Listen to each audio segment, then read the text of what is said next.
Namo tassa bhagavato arahato samma sambuddhassa. Namo tassa bhagavato arahato samma sambuddhassa. Namo tassa bhagavato arahato samma sambuddhassa. Que tous les êtres soient heureux et en paix, libérés de toute souffrance physique et morale, qu'ils se réjouissent du bonheur des autres et réjouissent les autres par leur bonheur, qu'ils demeurent dans l'équanimité. Sadhu, sadhu, sadhu. Bonjour, aujourd'hui nous reprenons notre série de conférences intitulée Introduction à la méditation Vipassana, organisée par le Centre bouddhique international du Bourget. Je remercie à nouveau Bhante Shandaratana pour son hospitalité. Exceptionnellement, aujourd'hui, en raison de la crise sanitaire, nous ne pouvons pas nous rencontrer physiquement. C'est pourquoi cette conférence a été enregistrée. Nous espérons cependant pouvoir nous retrouver le 12 décembre à 15h au Centre bouddhique international pour la prochaine conférence. La première conférence était intitulée « Pourquoi méditer ?» La deuxième, l'importance de l'attention. La troisième, donc celle d'aujourd'hui, s'intitule « Suivre le Dhamma ».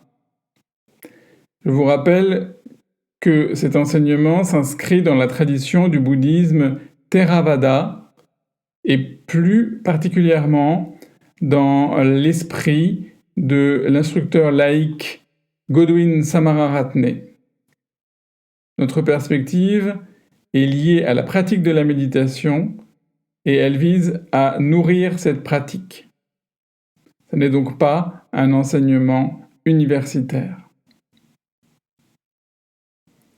Conférence numéro 3. Suivre le Dhamma. Le mot Dhamma, que nous connaissons en sanskrit comme Dharma, est au cœur de la doctrine bouddhiste. Il est riche de sens. On pourrait cependant tenter de le définir de façon très concise et donc bien évidemment imparfaite, en disant qu'il est à la fois la vérité, l'ordre ou la loi de la nature. Et il est aussi l'enseignement du Bouddha qui reflète parfaitement cet ordre ou cette loi de la nature. La plupart des gens pensent que le bonheur réside dans la possession d'objets matériels.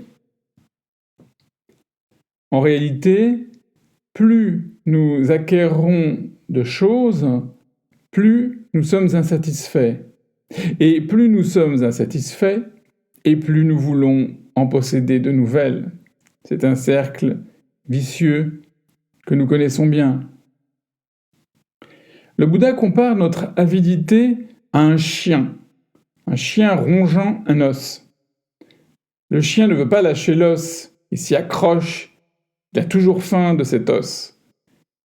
Ce chien est toujours insatisfait et il souffre continuellement de la peur de perdre son os. Eh bien, nous ne sommes pas fondamentalement différents de ce chien, même si nos os sont différents. Le matérialisme des sociétés contemporaines se double de ce qu'on appelle le consumérisme. Vivre dans une société de consommation sans être affecté par ce consumérisme, c'est un véritable défi pour les gens qui veulent suivre le Dhamma, l'enseignement du Bouddha. Ce consumérisme a de nombreux aspects, mais certains sont particulièrement dangereux, comme vous le savez. Tout d'abord, les gens ne savent pas exactement ce dont ils ont besoin. et ne voient pas leur propre cupidité. Selon le Dhamma, nous avons besoin de nourriture, de vêtements, de logements et de médicaments. C'est ce qu'on appelle dans la tradition bouddhiste les 4 conditions requises. Ces 4 conditions requises sont les choses dont les êtres humains ont véritablement besoin. Il y a donc une place pour la possession de choses matérielles dans l'enseignement du Bouddha, contrairement à ce qu'on dit souvent. Mais quand elles deviennent nos seuls objectifs et que nous confondons les besoins naturels et nécessaires avec l'avidité, ces choses peuvent mener rapidement à l'insatisfaction et donc à la souffrance. Dukkha. Un aspect particulièrement dangereux de la société consumériste est qu'elle cherche à nous manipuler, et nous ne savons pas toujours que nous sommes manipulés. Nous devenons comme des marionnettes dans les mains d'une société qui façonne nos désirs, qui alimente notre avidité et qui crée ainsi de plus en plus de frustration. Cette frustration, à son tour, engendre de nouveaux désirs. Et c'est une fois de plus le cercle vicieux, le cercle de l'insatisfaction.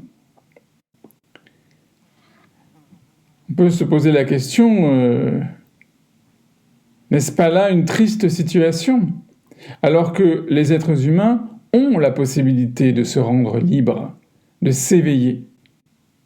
Et c'est cela précisément le Dhamma. Suivre le Dhamma. Nous sommes tous des éveillés en puissance, mais cette dimension n'est pas connue par nous, et nous devenons victimes d'une société dans laquelle nous vivons et qui nous impose nos propres besoins. La société entretient de nombreuses formes d'addiction pour nous maintenir dans cette dépendance de la consommation et dans une sorte, n'ayons pas peur des mots, d'esclavage psychologique.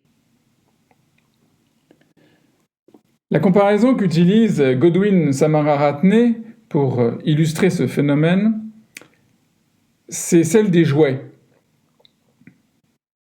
Bien que nous soyons adultes, nous sommes devenus dépendants de nombreux jouets. Chaque culture, chaque pays possède ses propres jouets. C'est ce que Godwin entend par jouets. Eh bien, ce sont les objets extérieurs dont nous pensons que l'acquisition nous procurera le bonheur, la joie et la paix. Nous commençons donc par acquérir un jouet, puis nous changeons un jouet pour un autre jouet, et notre vie tout entière est consacrée à obtenir des jouets. Et malgré tous ces jouets, nous demeurons insatisfaits. Alors quels sont les jouets que nous sommes enclins à acquérir ? Prenons l'exemple des biens immobiliers, si vous voulez. D'une certaine façon, les maisons sont nécessaires. Mais comme nous ne sommes pas satisfaits par notre petite maison, nous voulons en acheter une plus grande, et cela peut devenir un jouet qui nous rendra toujours insatisfaits. Par exemple, nous avons un joli petit appartement, mais nous ne sommes pas vraiment satisfaits. Alors nous disons, peut-être que je devrais aménager dans un plus grand appartement. Il en va de même pour les automobiles, les ordinateurs, les vêtements, et même les jouets culturels, artistiques, idéologiques et religieux. La liste peut être très très longue. La question qui se pose est la suivante. La méditation peut-elle être aussi un jouet ? Soyons lucides. La réponse que nous pourrions faire est qu'avec la méditation, eh bien oui, nous pouvons devenir notre propre jouet, mais d'une manière habile. Lorsque nous devenons notre propre jouet dans la méditation, le besoin de jouets extérieurs tombe parce que nous trouvons la joie et le bonheur en nous-mêmes. D'où la nécessité de pratiquer la méditation. Le mois dernier, vous vous en souvenez, nous avions parlé de l'importance de l'attention. Nous avions également évoqué les 5 obstacles, Nivarana. Je voudrais maintenant dire un mot sur l'importance de la concentration. Dans le Dhamma, il existe 5 facteurs de concentration, les bojjhanga. Chacun de ces facteurs nous permet de vaincre ou au moins d'atténuer les 5 obstacles. Vous vous souvenez de ce que sont les 5 obstacles, nous les avions vus le mois dernier, je les rappelle. Il y a donc, je vais les donner dans un ordre qui va peut-être vous surprendre, mais c'est dans l'ordre que nous allons traiter aujourd'hui. Tinna Mida, la léthargie et la somnolence. Vicikiccha, le doute. Bhyapada ou Vyapada, l'aversion. Uddhacca Kukuccha, l'agitation et l'inquiétude ou le remords. Kama Chanda, le désir sensuel. D'habitude, nous sommes enclins à penser que l'ordre est légèrement différent puisque c'est cet ordre différent que nous voyons dans la plupart des livres sur le bouddhisme, à savoir Kamachanda, Bhyapada, Tinamida, Uddhacca Kukuccha et Vicikiccha, l'avidité, l'aversion, puis seulement la léthargie et la somnolence, l'agitation et l'inquiétude et le doute. Alors pourquoi je change la présentation, ou du moins l'ordre des 5 obstacles? Eh bien, c'est parce que je voudrais vous montrer comment les 5 facteurs de concentration, bojjhanga, peuvent permettre de vaincre, d'atténuer ces obstacles. Alors commençons par le premier facteur de concentration, le premier bojjhanga. En pali, ça s'appelle vitakka. Vitakka, qu'on peut traduire par l'application initiale de l'esprit. Certains le traduisent par raisonnement. Je trouve cela un tout petit peu trop intellectualiste, mais ça n'est pas faux. L'application initiale de l'esprit nous permet de nous commencer à nous concentrer, puisque ce sont des facteurs de concentration, sur une chose d'une manière relativement intense. C'est la première étape.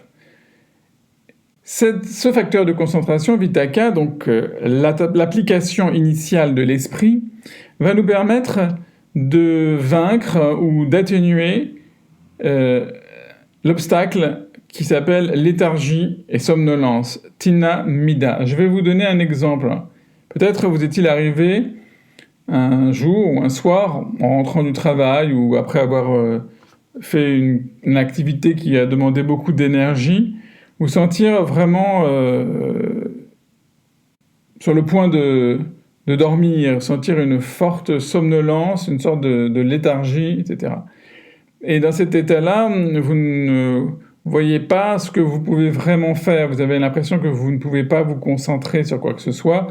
Et à ce moment-là, peut-être vous serez enclin à, par exemple, allumer la télévision ou à regarder votre téléphone, aller sur les réseaux sociaux, etc., etc.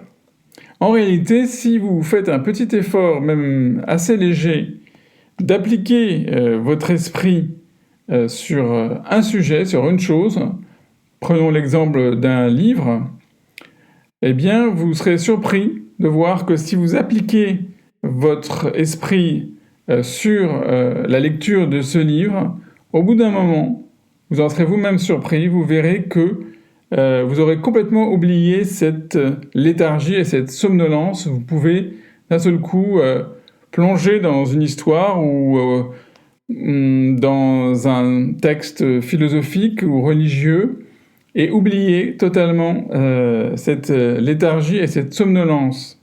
Par conséquent, l'application initiale de l'esprit, vittaka, est un facteur de concentration qui est en réalité très puissant, mais comme nous ignorons et son existence et son efficacité, nous ne l'utilisons pas. Le deuxième facteur de concentration s'appelle vichara, qu'on peut traduire soit par l'application soutenue de l'esprit, ou alors la réflexion. Mais une fois de plus, le terme de réflexion est un petit peu intellectualiste, même s'il n'est pas faux non plus. Donc cette application soutenue de l'esprit, qui possède cette dimension de réflexion, d'investigation, va nous permettre de lutter contre un autre obstacle qui s'appelle le doute, vicikiccha. En effet, si vous avez un doute, soit un doute sur l'enseignement du Bouddha, soit un doute sur votre capacité à le mettre en pratique, soit un doute de type psychologique qu'on pourrait appeler perplexité sur vous-même, si vous doutez de vous, bref, quelle que soit la forme de doute qui vous empêche de progresser sur le chemin, vous pouvez faire appel à cette application soutenue de l'esprit ou investigation qu'on appelle vichara. Car en réfléchissant, en appliquant de manière soutenue votre esprit à ce doute, sans vous laisser submerger par lui, vous allez pouvoir le dissoudre. Troisième facteur de concentration est la joie.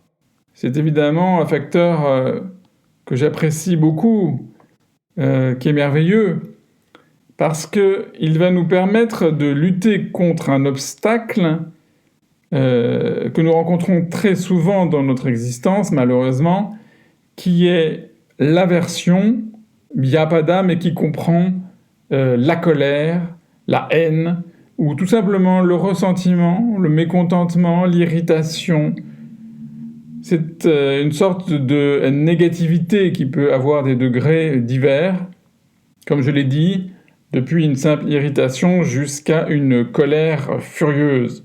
Et bien pour contrer cet obstacle, vyapada, il existe donc un facteur de concentration qui s'appelle piti, piti qui veut dire la joie.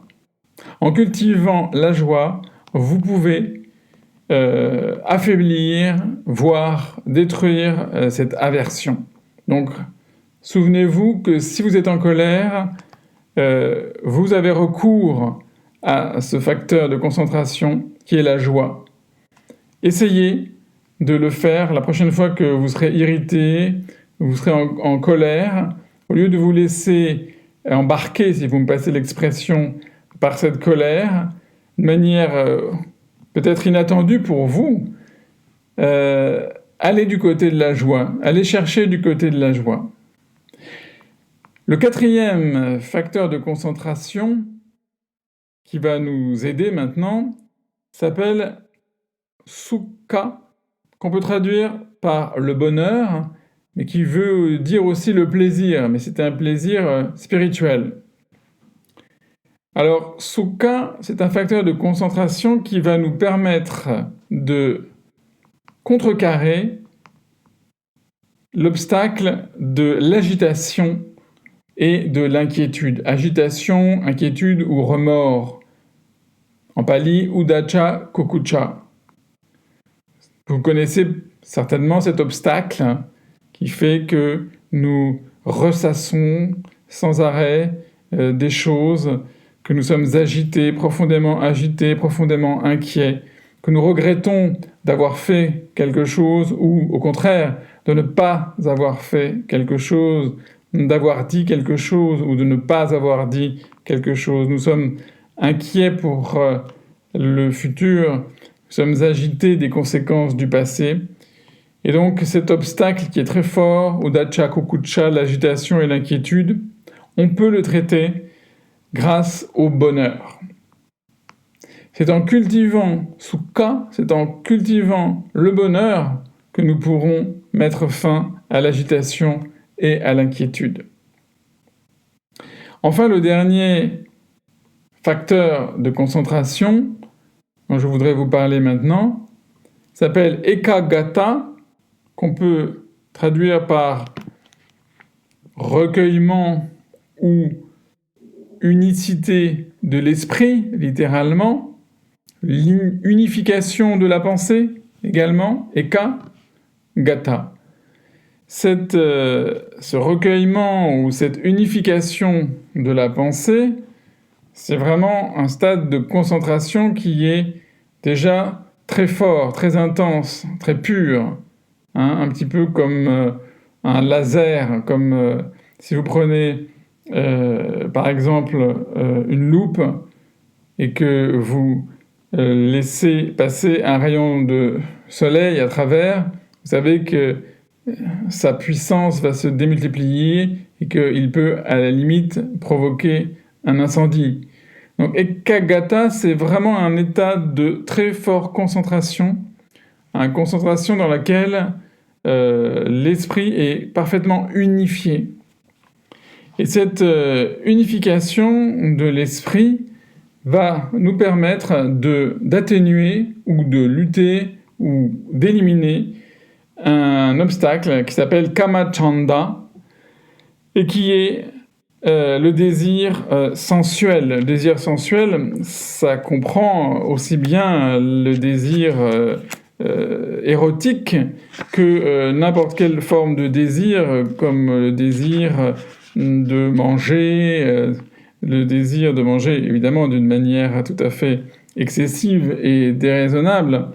Nous parlons ici, à travers les obstacles, d'attitudes qui sont compulsives, addictives. Et donc Kamachanda, c'est le désir sensuel dans sa forme compulsive et addictive qui nous force, qui nous maintient en esclavage finalement, que ce soit vis-à-vis de la sexualité, de la nourriture, de l'alcool, de la drogue. Mais il peut aussi y avoir des désirs sensuels subtils, des désirs sensuels plus raffinés, intellectuels, liés à l'art, liés à d'autres plans, et qui eux aussi peuvent devenir complètement addictifs et être l'objet d'un véritable attachement. Donc, je résume assez brièvement les 5 obstacles et les 5 facteurs de concentration qui permettent de les atténuer. Vitakka, l'application initiale de l'esprit, nous permet de traiter la léthargie et la somnolence, Tinamida. Vichara, l'application soutenue de l'esprit, ou réflexion ou investigation, va nous permettre de traiter le doute, Vichikicca. La joie, Pitti, va nous permettre de travailler avec Bhyapada, qui est l'aversion ou la colère ou l'irritation. Sukha, le bonheur ou le plaisir subtil, va nous permettre de contrecarrer la force de l'agitation et de l'inquiétude, Uddhacca Kukucca. Et enfin, Ekagata, ce recueillement, cette unification de l'esprit ou de la pensée, cette concentration de l'esprit, va nous permettre de contrecarrer, d'affaiblir et voire de subjuguer, en fonction de son degré d'intensité, Kamachanda, donc le désir sensuel. Voilà, je voulais simplement vous parler de cela dans le cadre de cette méditation, de ce jouet, pour reprendre le fil de ma conférence, de ce jouet d'une manière, ce jouet, comment dirais-je, habile, comme dit Godwin Samararatne, ce jouet qui nous permet de ne plus avoir besoin de jouets. Donc nous voyons que grâce à la méditation, nous pouvons trouver la joie en nous-mêmes. Et il est de la plus haute importance d'apprendre à profiter de sa propre existence. Oui, profiter de sa propre existence. Alors qu'est-ce que ça veut dire ? Godwin Samararatne raconte une petite anecdote. Lorsque les gens venaient faire une retraite dans son centre de méditation au Sri Lanka, à Nilambe, il leur disait de passer du temps seuls avec eux-mêmes, afin qu'ils puissent observer ce qui se passe en eux. Et parmi les personnes qui venaient à Nilambe, certaines n'avaient jamais passé du temps complètement seules avec elles-mêmes, sans aucun jouet, entre guillemets. Alors, que se passait-il ? Eh bien, elles se sentaient abandonnées, elles s'ennuyaient. Et qu'est-ce que ça nous apprend, en fait, sur nous-mêmes ? Ce sentiment d'abandon, d'ennui quand nous sommes seuls, ça nous apprend que, d'abord, nous ne pouvons pas rester avec nous-mêmes plus de 10 ou 15 minutes sans vouloir nous échapper. N'est-ce pas ? C'est assez incroyable. Ça me fait penser à cette phrase de Pascal, le philosophe Pascal, philosophe et scientifique du XVIIe siècle. « Tout le malheur des hommes vient d'une seule chose, qui est de ne pas savoir demeurer en repos dans une chambre. Tout le malheur des hommes vient d'une seule chose, qui est de ne pas savoir demeurer en repos dans une chambre. » Je trouve ça très juste et très bouddhiste pour le coup. Alors l'enseignement du Dhamma consiste à prendre conscience de ce mal-être, à s'en libérer en apprenant à être son propre meilleur ami, pour reprendre l'expression de Godwin Samararatne, à être autonome, à se contenter de soi-même. Et une personne éveillée est décrite dans le Dhamma comme quelqu'un qui est à la maison, où qu'elle soit.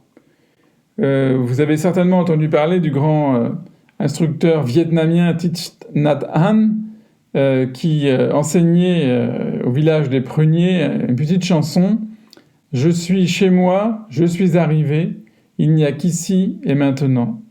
Je suis chez moi, je suis arrivé, il n'y a qu'ici et maintenant. » Voilà, donc c'est une très belle chanson qui contient d'autres vers tout aussi spirituels et profonds. Alors une telle personne qui est chez elle partout peut être heureuse avec elle-même tout en étant seule, mais aussi, évidemment, et a fortiori, avec les autres. Et peut-être que c'est là la clé du bonheur avec les autres. Une des choses que nous devons apprendre, c'est à faire des erreurs. Ça peut vous paraître paradoxal, hein. Je ne veux pas vous inviter à faire des erreurs, mais vous allez comprendre ce que je veux dire. En fait, l'un des fruits de notre pratique de méditation, c'est la transformation des expériences désagréables en expériences d'apprentissage. Le sentiment d'échec, en fait, fait partie de ces expériences douloureuses. Et dans certaines cultures, aussi bien d'ailleurs en Asie qu'en Occident, eh bien les gens ont peur de faire des erreurs parce qu'ils veulent être parfaits. C'est le cas dans les grandes capitales, mais pas seulement en Occident. Vous le savez très bien, vous savez que c'est vrai aussi bien à Londres, Paris, New York qu'à Hong Kong aujourd'hui. Ce modèle de perfection a pour conséquence, lorsque nous commettons une erreur, de nous faire perdre confiance en nous-mêmes. Alors nous nous flagellons, nous détestons et nous finissons par nous considérer comme n'ayant aucune valeur. C'est pourquoi Godwin Samararatne évoque cette attitude de manière imagée en parlant des mauvaises notes. À partir du moment où nous ne nous donnons plus que des mauvaises notes, nous avons tendance à évaluer également les autres par des mauvaises notes. Et c'est pourquoi, sans amitié bienveillante envers nous-mêmes, il ne peut y avoir d'amitié bienveillante envers les autres. Alors, ne produisons pas de la souffrance avec nos erreurs, s'il vous plaît, mais posons-nous plutôt la question, mais que puis-je apprendre de mon erreur? Ou, mieux encore, qu'est-ce que cette erreur m'apprend sur moi? Ce genre d'enquête doit en fait se faire d'une manière très amicale, c'est important, d'une manière douce, bienveillante, sans se donner de mauvaises notes. Alors, nos erreurs elles-mêmes nous aident à grandir dans le chemin spirituel. C'est une magnifique façon de vivre. Apprendre de ses propres erreurs nous permet, en voyant celles des autres, en fait, de nous relier à eux d'une manière complètement différente. Par exemple, nous apprenons à apprécier notre humanité plutôt que l'idée de perfection. Puis, nous apprenons à apprécier l'humanité des autres. Le plus important, en fait, c'est que nous puissions voir clairement comment nous créons notre propre souffrance. C'est un aspect important du bouddhisme, c'est véritablement la claire compréhension du processus par lequel nous produisons de l'insatisfaction. À travers cette prise de conscience, en fait, il devient clair que nous sommes seuls à pouvoir nous libérer de la souffrance que nous créons nous-mêmes. Et donc, nous devenons plus autonomes. Nous apprenons à avoir confiance en nous-mêmes, quoi qu'il arrive, et à être notre propre instructeur. Comme le Bouddha nous l'a dit, nous apprenons à être une lumière pour nous-mêmes. Le Bouddha ne s'impose pas comme un gourou dont il faudrait suivre l'enseignement d'une manière aveugle. Tout au contraire, il nous invite nous-mêmes à faire usage de notre esprit critique. Il nous invite à tester nous-mêmes nos expériences, nos ressentis et nos réflexions. Alors, ce qui est merveilleux dans cette voie, quand on suit le Dhamma, c'est que finalement, la vie devient notre véritable instructeur, notre véritable professeur. Personnellement, j'ai eu la chance de rencontrer de nombreux maîtres de différentes traditions spirituelles, aussi bien en Inde, en Grèce, en Égypte, en Thaïlande, au Sri Lanka.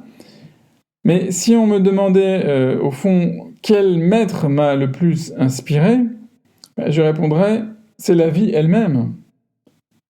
Et c'est la vie à travers ces personnes qui m'ont aidé.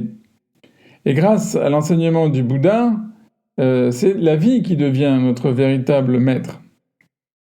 Alors, il est vrai, la vie peut parfois être un professeur assez rude, mais c'est toujours un bon professeur, et elle nous montre ce que nous sommes véritablement, pour peu que nous soyons attentifs à ses enseignements, ce qui n'est malheureusement pas souvent le cas.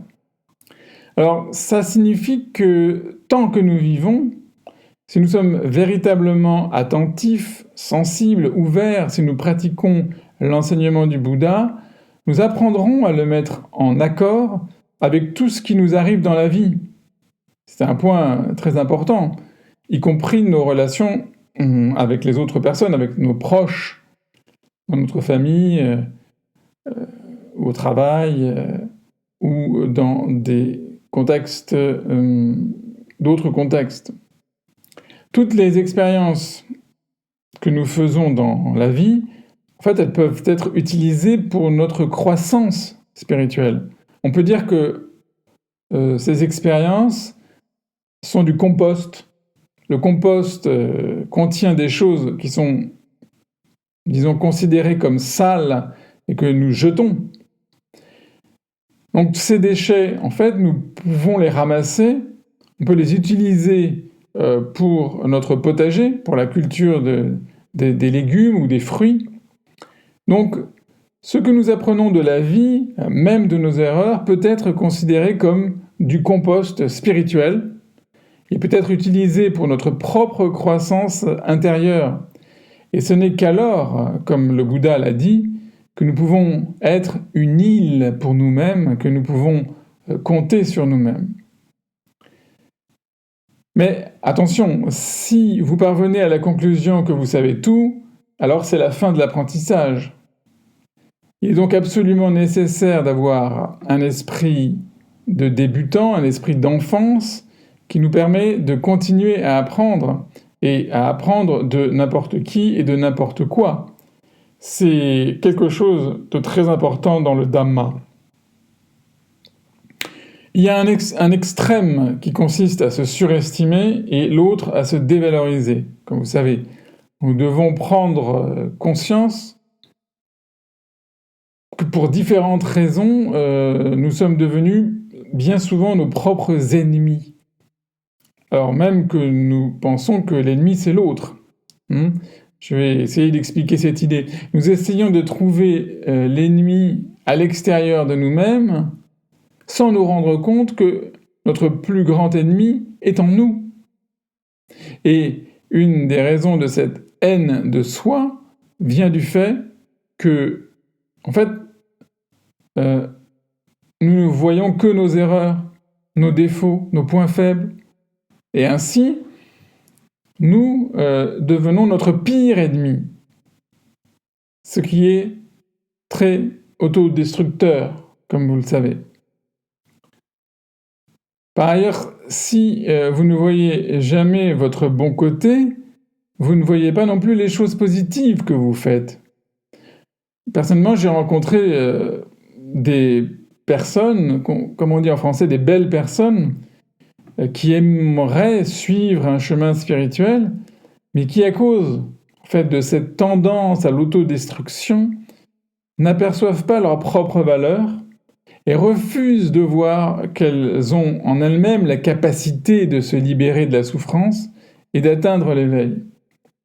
C'est une forme de doute. Quand vous réalisez que vous êtes votre propre ennemi, eh bien vous apprenez à travailler sur ce conditionnement. D'où l'importance de l'attention dont nous avons parlé le mois dernier. Grâce à l'attention, vous vous comprenez vous-même et vous réalisez le mal que vous vous faites à vous-même et comment vous devenez votre propre ennemi. C'est la raison pour laquelle il est psychologiquement très important que la méditation de l'amitié bienveillante, metta, dont nous parlerons dans une conférence ultérieurement, que cette méditation de l'amitié bienveillante commence par soi-même. Ça peut paraître un peu étrange, un peu égocentrique, mais en fait on comprend très bien le sens que cela a. Ça montre que nous ne pouvons pas être amicaux envers les autres sans être d'abord amicaux envers nous-mêmes. Si vous vous détestez vous-même profondément, il vous est très difficile de ne pas détester les autres. Et la méditation de l'amitié bienveillante nous aide à être notre meilleur ami, comme dit Godwin. Elle nous aide à établir en fait une connexion avec nous-mêmes. Elle nous aide à nous pardonner nous-mêmes. Et quand nous apprenons à accepter notre humanité, tout simplement, nous apprenons à accepter celle des autres. Et ça nous aide à être amicaux avec nous-mêmes et avec les autres. D'ordinaire, nous ne réalisons pas combien nos attitudes et notre comportement nous affectent nous-mêmes de façon malsaine et malhabile. Lorsque vous apprenez à devenir votre meilleur ami, un changement s'opère, une transformation a lieu, de sorte que, quoi que vous fassiez, vos pensées, vos paroles seront désormais liées à ce qui est sain et ce qui est habile. Et cela va donc favoriser votre chemin spirituel. Alors j'ai parlé tout à l'heure du danger du matérialisme et du consumérisme. C'est l'un, effectivement, des plus grands défis que nous ayons à relever. Comment vivre dans une telle société sans en être affecté ? Lorsque vous voyez des choses dont vous pensez avoir besoin, encore une fois, je répète, ça montre vraiment l'importance de l'attention. Eh bien, posez-vous la question, en ai-je vraiment besoin? Posez-vous cette question de manière très approfondie, hein. Peu importe ce livre, cette robe, ces chaussures, cette voiture, cet ordinateur, etc., etc. En ai-je vraiment besoin? Pourquoi ai-je besoin de cela? Et lorsque nous sommes obsédés par la possession d'une chose que nous voulons absolument, nous ne nous posons jamais la question en ai-je véritablement besoin? Pourquoi en ai-je besoin? Mais si, en vivant dans une société de consommation, eh bien vous soulevez cette question, alors vous réalisez que c'est parce que, d'abord, d'autres utilisent et possèdent ces mêmes choses, ce qu'on appelle désir mimétique. Et parce que d'autres possèdent, eh bien nous voulons faire comme eux. Donc, à notre insu, nous nous faisons prendre dans ce que Godwin, Samaratney et les anglo-saxons appellent la course au rat. Une fuite en avant, une fuite sans fin, autodestructrice, et inutile, parfaitement inutile. Ainsi, toute notre vie devient une sorte de compétition avec les autres. Alors une autre suggestion pratique que j'aimerais vous faire, c'est d'apprendre à dire oui à certaines choses et non à d'autres. Ce n'est pas facile, j'en conviens. Pour différentes raisons, surtout nous, occidentaux, nous nous sommes habitués à nous dorloter. Alors se dorloter, c'est toujours dire oui à tout ce que le corps ou l'esprit réclame. Et il est important dans notre pratique de découvrir si nous nous dorlotons véritablement, jusqu'à quel point, et donc d'apprendre à nous dire non d'une manière tout à fait amicale et douce, car savoir dire non à certaines choses est très utile et très bénéfique, et c'est même la seule façon de négocier avec les choses dont nous sommes devenus dépendants. À ce propos, vous savez qu'il existe un très beau symbole bouddhiste, celui du lotus. Alors, où pousse le lotus? Vous savez, le lotus pousse dans les eaux boueuses. Mais ce qui fait la particularité du lotus, c'est que tout en poussant dans ces eaux boueuses, il n'en est pas affecté. Et c'est le symbole de la beauté du Dhamma.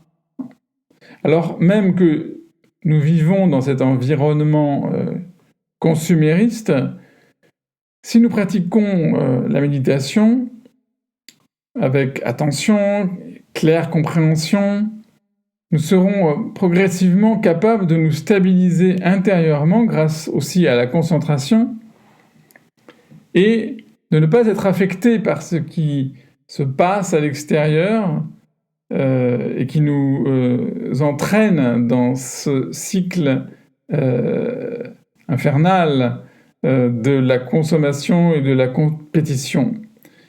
Et cela parce qu'un changement profond, en fait, aura eu lieu en nous.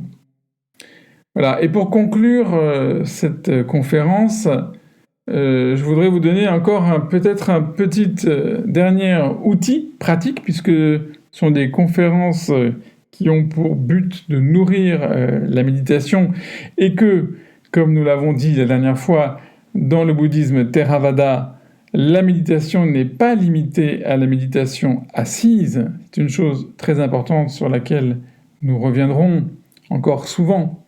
La méditation peut se faire assise, elle peut se faire debout, elle peut se faire en marchant, elle peut se faire allongée. Voilà, ce sont les 4 postures canoniques, mais elle peut se faire, et elle doit se faire d'une certaine manière, à tous les instants, dans toutes les situations de la vie. Alors je vous propose, pour conclure, 5 manières pour chasser les mauvaises pensées. Quelque chose de très pratique et qui, j'espère, vous aidera. Ce sont comme tout ce que je vous enseigne, des enseignements du Bouddha. Celui-ci se trouve dans différents suttas, notamment dans le Vitakka Santana Sutta, mais on le trouve dans très nombreux autres textes. Alors, ces 5 manières de chasser les mauvaises pensées. Mauvaise pensée, cela peut être donc une pensée d'avidité, mais ça peut être aussi une pensée de colère, ça peut être du ressentiment, de la haine, de l'irritation, de la jalousie. Ça peut être aussi, comme nous l'avons vu tout à l'heure à propos des obstacles, une pensée de torpeur, une pensée de doute, etc., etc., ou d'agitation. Alors la première méthode, ou la première, je ne sais comment vous dire, technique que nous propose le Bouddha, c'est remplacer la pensée par une autre pensée, et si possible une bonne pensée, et éventuellement une pensée totalement opposée à celle qui vous fait souffrir. Vous éprouvez de la jalousie, de la colère, de la haine pour une personne, vous avez cette pensée qui vous obsède, eh bien vous avez cette première méthode qui consiste à remplacer votre pensée par une bonne pensée, une pensée contraire à celle qui vous fait souffrir. Par exemple, vous allez développer de l'amitié bienveillante pour cette personne. Vous allez essayer de la voir différemment. Vous allez, de manière peut-être un peu volontariste au début, lui souhaiter d'être heureux, d'être en paix. Et vous allez voir que même si ça peut paraître artificiel, c'est extraordinairement efficace et ça peut vraiment changer votre vision du monde et par conséquent votre existence. C'est la première des 5 manières pour changer et pour chasser les mauvaises pensées. Remplacer la pensée par une bonne pensée. La deuxième, c'est examiner le danger de cette pensée. C'est très important. Il faut bien voir le danger qu'il y a à séjourner, à demeurer, à s'attarder dans certains types de pensées. Pas seulement 5 minutes, pas seulement 1 heure, mais parfois des semaines, parfois des mois ou des années, nous nourrissons des pensées. Pour reprendre cet exemple, celui du ressentiment, de la jalousie, de la colère, mais j'aurais pu choisir une pensée d'avidité. Ce serait exactement la même chose, ça marche pour toutes les pensées qui nous font souffrir. Examiner le danger, c'est voir d'un seul coup que cette pensée à laquelle que vous nourrissez, en fait, eh bien, elle nourrit un sentiment qui vous est néfaste, qui est mauvais pour vous. Vous savez que quelqu'un qui se met en colère est la première victime de sa colère. Mais il y a des dangers bien plus graves, comme vous le savez. C'est à vous de l'expérimenter. Quand vous savez cette pensée qui vous fait souffrir, dites-vous, attention, il y a un danger dans le fait de m'attarder dans cette pensée, un danger pour moi. La troisième manière pour chasser les mauvaises pensées consiste tout simplement, peut paraître assez banale, assez légère d'une certaine manière ou superficielle, à ne pas y prêter attention. Mais en réalité, c'est une méthode très efficace et à laquelle il ne faut pas hésiter à avoir recours. Cette pensée est là, elle vient vers vous et tout de suite, très rapidement, vous décidez de ne pas y prêter attention. Vous la laissez passer, tout simplement. Vous la laissez passer. Elle s'en va, elle passe, comme un nuage dans un ciel bleu. C'est très important, c'est une manière de lâcher prise. Et donc de ne même pas rentrer dans une discussion avec la pensée.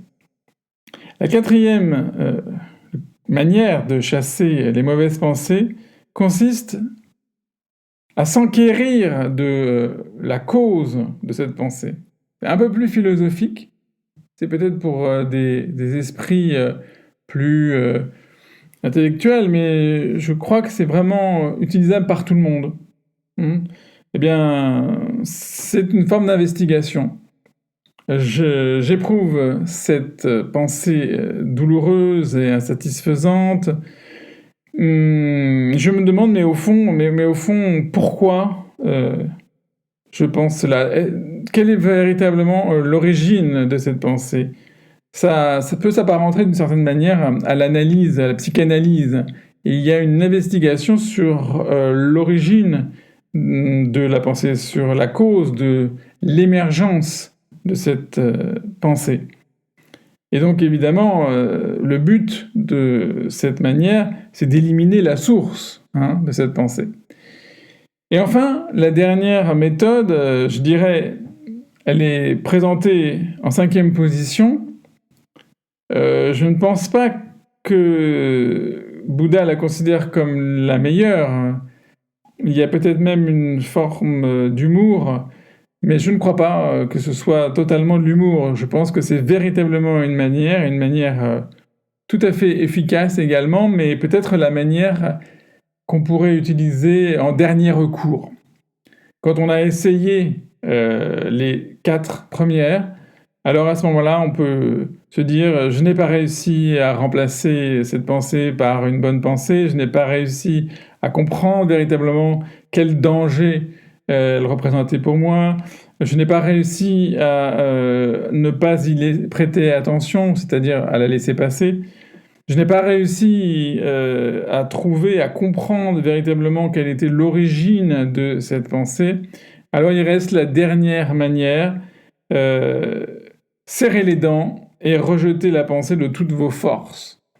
Donc c'est une méthode plus volontariste. Voilà.